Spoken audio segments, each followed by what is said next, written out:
It's been said that no prisoner ever escaped alive from Alcatraz prison. Frigid waters, treacherous currents, man-eating sharks. In California's history, humans have spent millions of hours in and on the San Francisco Bay.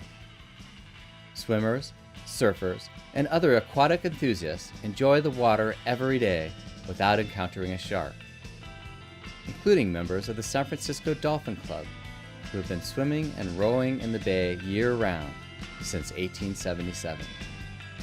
But who are these intrepid swimmers? The Dolphin Club is like a family to me.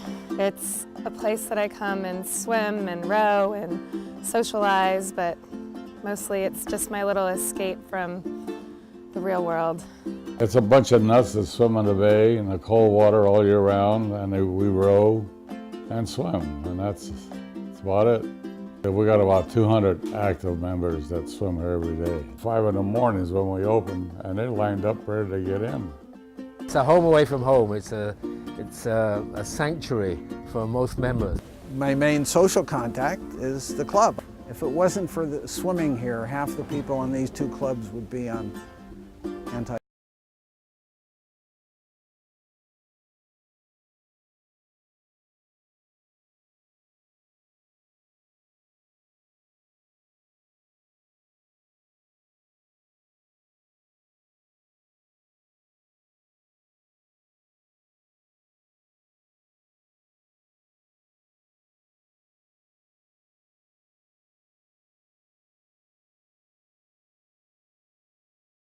Be swimming out here with fellow Dolphin Club swimmers.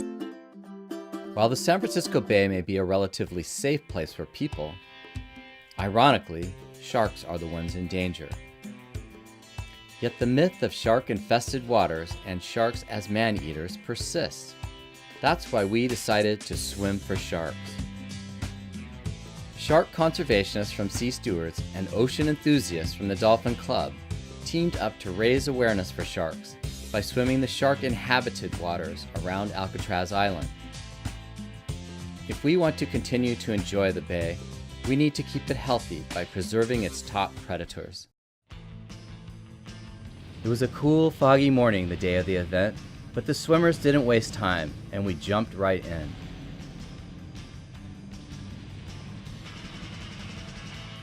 The swim starts from the Dolphin Club headquarters in Aquatic Park.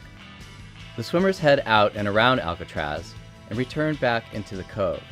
When the dolphins swim outside of this cove, they have to be piloted by boats because of the dangers of other larger boats that can definitely cause them a lot of harm and won't see them when they're in the water. We're timing this swim carefully to avoid heavy currents that will be going against the swimmers.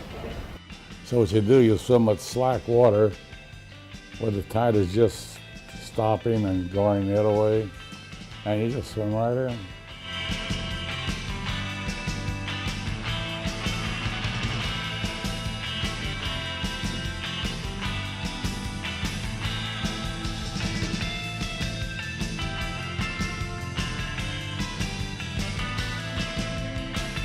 The most hazardous part is coordinating the swimmers with busy shipping traffic.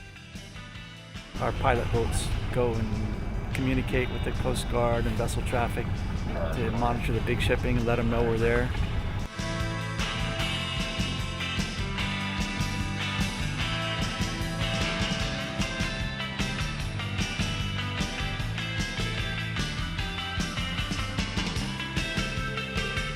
In total, it's about 3.5 miles, and these elite swimmers average 75 minutes, with the fastest time being under an hour.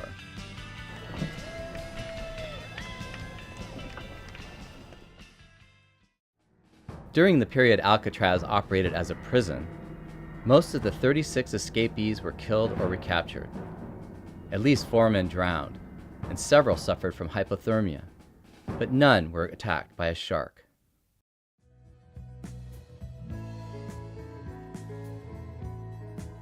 Despite the increase in human activity over the years, there's never been a recorded white shark attack inside the Golden Gate.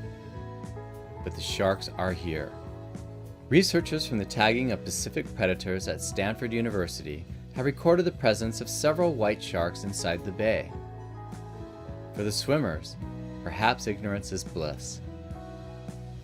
Despite our fear, the sharks are not the danger. I once upset a grebe, didn't like the way I was swimming or something, and anyway it turned on me, its beak opened and it came as fast as it could right at me, and fortunately it stopped about 6 feet away.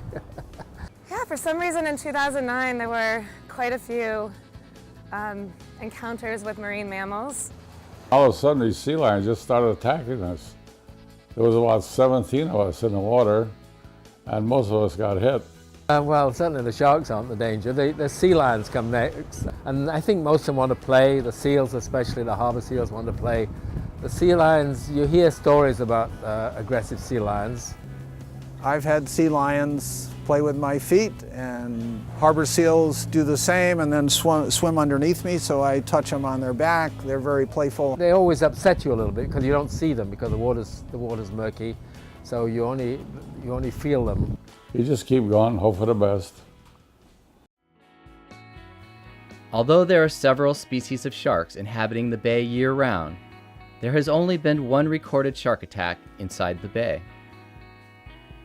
This incident occurred in 1926, when a boy and his dog were attacked by a shark in Alameda. It is suspected that the shark was a seven-gill, a large shark that breeds and pups in the bay. Seven-gill sharks are the apex predator of the bay.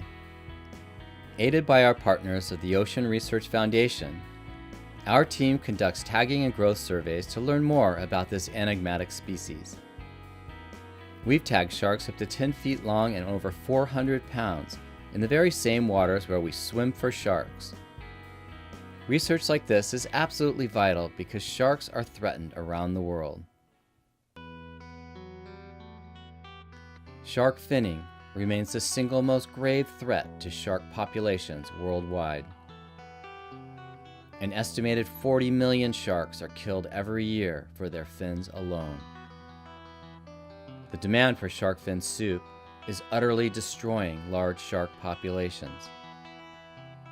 In California, we have helped restrict the trade of shark fins and are working on regulations in other regions. Although protected from finning, our local sharks still have their own troubles.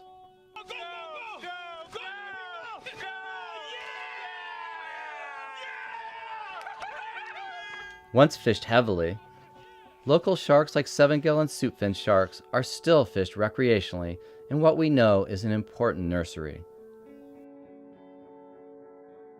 The truth is, these are human-infested waters, where sharks have few places to hide in what was once a rich and healthy estuary. Most wetland habitat in the Bay Area has been lost to development, dredging, and land.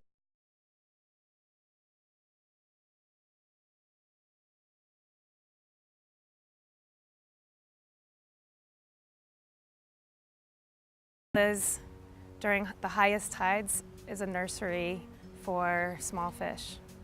Eelgrass is a foundation species and creates a unique ecosystem, eelgrass beds, that are nurseries to species such as leopard sharks. The aquatic ecosystem in the bay is at risk. Without these apex predators, the other species would overpopulate and create an imbalance in the food web. Most people see the San Francisco Bay as a beautiful water body, but don't really realize how diverse the food web is within those waters.